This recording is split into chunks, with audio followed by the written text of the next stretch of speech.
Hello everyone, it's Lynn again, and Happy New Year. It is 2025, but actually today is December 28th, 27th. I flew back from Washington State to New York on December 26th, and I spent quite literally all the waking hours of today cleaning because I am hosting 3 of my friends for New Year's Eve, New Year's Day, and I'm super duper excited to spend time with them and also show them the city. But the thing is, I am so tired. All I've done is scrubbed and wiped and vacuumed and mopped. But to welcome in the new year, I'm doing a proper clean and reset where I have organization projects and also much needed deep cleaning. This is your sign to clean your baseboards that I'll be accomplishing over the next week and a half. It's definitely not something I can do in one day. And besides getting my physical space together, I've also recently revamped my Notion, who is also the gracious sponsor of today's video. I completely redid my Notion pages, so I'm gonna give you a quick tour and also talk about Notion faces. If you've been a longtime viewer, you would know that I am a huge fan of Notion. It got me through college, and I just rearranged everything to fit my needs post-grad and for 2025. And Notion Faces just launched. In case you don't know, Notion employees get all of their portraits drawn once they join the team. And the original illustrator actually created all the parts and accessories that you can now access and make your own custom portrait. There's endless options, but I decided to just use a pencil as my accessory and include my glasses.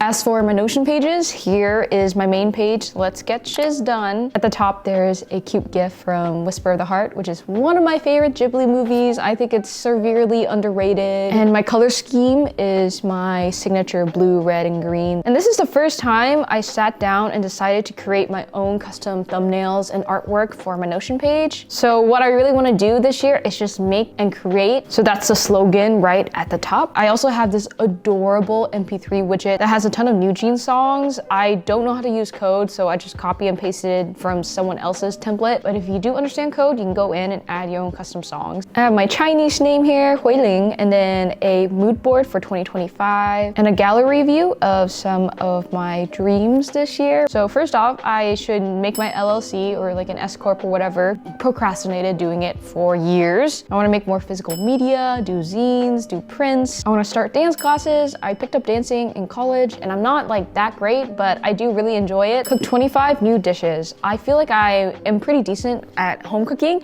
but I have the same 10 to 15 recipes that I kind of cycle through and slightly change if I get bored. So my goal is to cook different cuisines that I tend to like buy and eat out. I want to learn how to write scripts, do some more filmmaking, and also get into film photography. I've been mostly doing digital because it's more affordable. You don't have to go get your film developed and buy film and also wait for it to get developed. But film photography is just super duper cool. It's like a little chemical miracle. So I want to test the waters out this year. I also have a page of ideas just to dump out for short format, long format videos, and also brand strategy. I wanted to reflect on 2024, the things I put out and what I really liked, what I want to build upon, what I want to continue, what I want to pivot or transition away from. So this page is titled The Big Migration from College Content to Whatever It Is I Want to Create Now. To all my 20-somethings who also have graduated university or trade school recently, I feel like my entire life, my occupation and my personality was being a college student. And this is the first year that that label does not apply to me. So figuring out my career, my identity, my interests, and also more tangible things like what does my everyday schedule look like. I'm very excited for the future of With Love, Lynn. I also want to take you to my When at Home page, which I cleaned up recently. I made a very simple to-do list of cleaning and organization. And last but not least, as you know, I'm taking a month-long trip to Asia. For this page, I actually used a template from the Notion template gallery, and I changed the page to make it fit what I needed. I'll be sure to link my templates for y'all to use down below. You can get started on Notion for free and also create your own custom portrait at the link in my description box. Thank you, Notion, for sponsoring this video, and let's get to cleaning.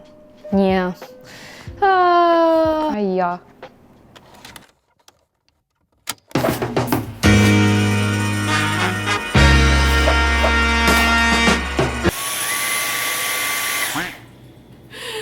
I don't need this apron. It's like too pretty to clean it. What is this? The bear?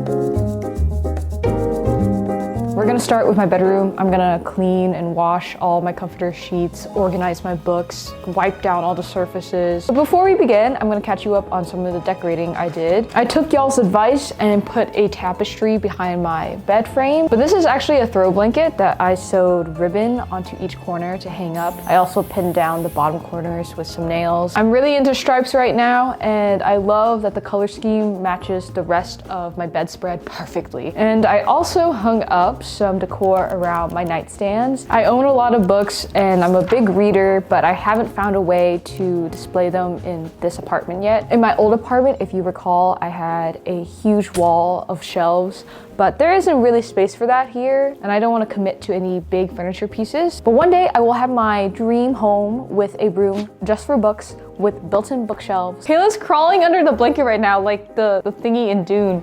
Wow, wow, wow. Oh my god. Oh my god. Oh my god. Oh my god. Oh my god. Ah! Hey.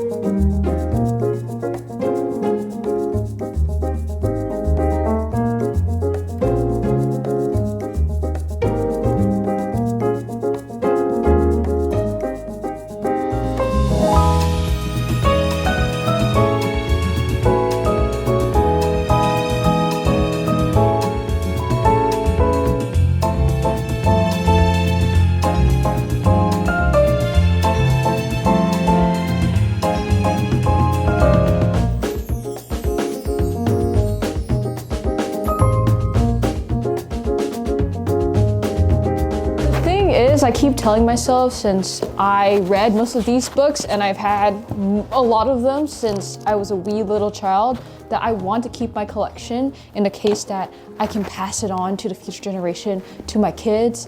But I literally don't even want to have kids, so I don't know what I'm going on about. So I'm gonna decide if I should keep it or donate it to a local library with some criteria, being one, have I read the book? And if I haven't read the book, I'm gonna read the blurb and see if I'm still interested in reading the book. And if I have read the book, did I like the book and would I read it again? Do I remember what it's about? Most of the books that I really love are already displayed out around my house. There's a couple of those in these stacks too, but I've been on the fence on keeping a lot of them. Oh, it's so hard for me to let go of things.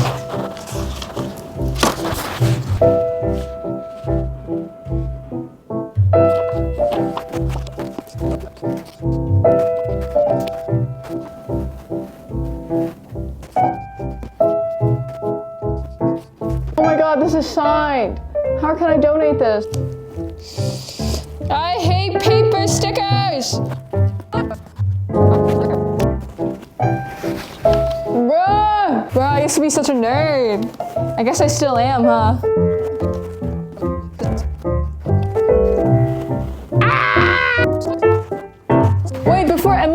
Became a romance writer, I read her YA novel A Million Suns, and I really liked it when I read it. I don't remember what it's about though. Alright, I just finished organizing my books, and I must say the books look a lot neater against this wall now. I decided to sort everything based on whether I've read it and what I need to read. So along this wall and in this room are books I've already finished and I want to keep. So these are books that I don't know where to put in my apartment, so I decided to sort them by age group and also pair them with their authors. So right here you have young adult, and then there's a pile right there that is adult fiction, and then a miscellaneous pile at the end that has coffee table books, collectible books, and also some advanced reader copies. And I decided to put my middle grade novels along with books I can't imagine rereading on the second shelf of my nightstands, because I don't know when I'm gonna pick up Charlie and the Chocolate Factory anytime soon, but I've had that book since elementary school, so I can't imagine giving it away now. I don't mind that these books, they are gonna have their spines and covers turned away for aesthetic purposes or whatever. And so I confront my TBR to be read pile in 2025. I placed all the books that I haven't read or finished out on my windowsills in the living room. I thought it would look cluttered, but it actually looks quite nice. It makes the room feel a little bit cozier. And surprisingly, I don't have as many unread books in my collection as I anticipated, which is great. So I think my goal is to read 50% maybe 60% of these books in 2025. I think 100% is too ambitious. Plus, I'm sure there's gonna be new releases, or inevitably, I'm gonna wanna buy more books along the way this year. And for all the books that are gonna be donated, I put on my piano in the entryway. I chose to donate them because I have multiple copies, I read it and I didn't like it, or I don't think I'll ever get to reading it, or simply for the fact that I think it'll be better loved by someone else. So I will be taking intermittent trips throughout the rest of the month to slowly drop them off at the local libraries. Because in terms of transporting them, it's just me and my tote bag in the city here. So yeah, bro, more book content to come in the future.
In the living room, I definitely need to wash the couch covers. I do it once a year, which is not enough, but the new additions and updates to the living room, I got this lovely armchair. I stumbled upon it while just window shopping in Brooklyn one day at an antique shop.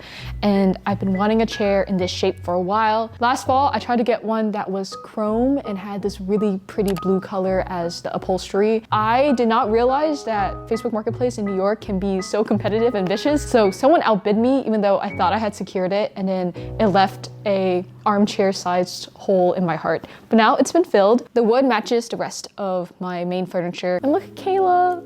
She loves it. And here at my coffee table, I've been messing around with layouts.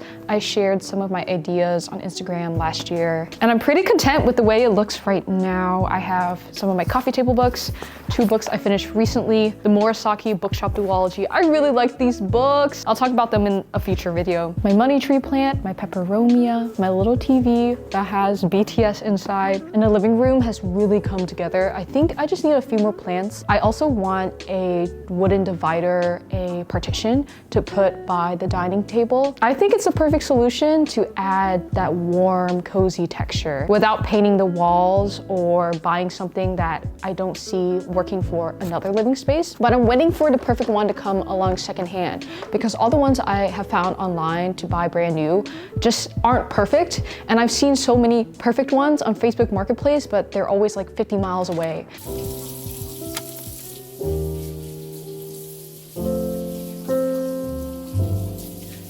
I got this letterpress tray because Tiffany, aka Apple Cheeks, influenced me to, and it's from Etsy. I just like the idea of every knickknack or thing I own having its place. Something I've been wanting to do is to have one of those 3D printed custom trays for all my camera and art equipment. For now, this will do.